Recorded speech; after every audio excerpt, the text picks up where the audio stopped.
trăiesc ca prin vis, o țară scăldată în soare. Pe țărm de cristal paradisul promis, Se așterne din țară în țară.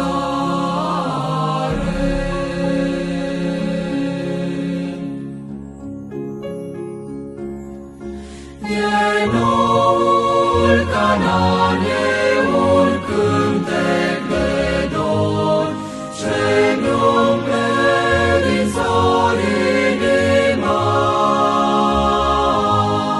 Când focul ei viu veșnic nepieritor mă cheamă acasă în țara mea.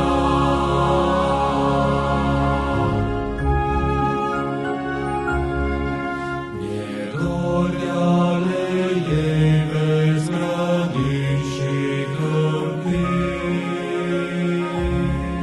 de râuri, de munți și de mare.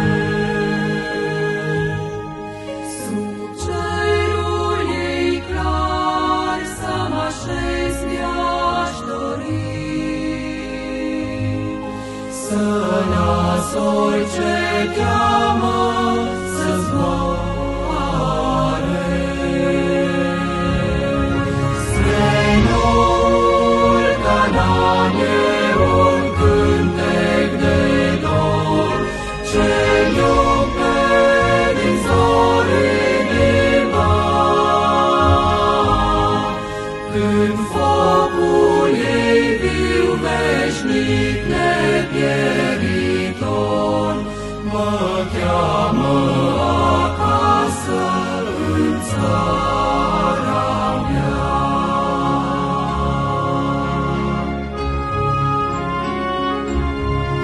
Pe străzile ei voi umbla într-o zi, ce scurtă va fi veșnicia.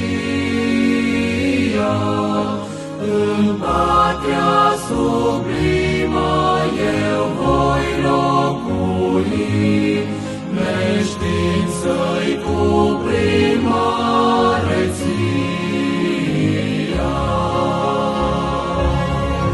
E noul Canaan, e un cântec de dor, ce-mi umple din zor inima.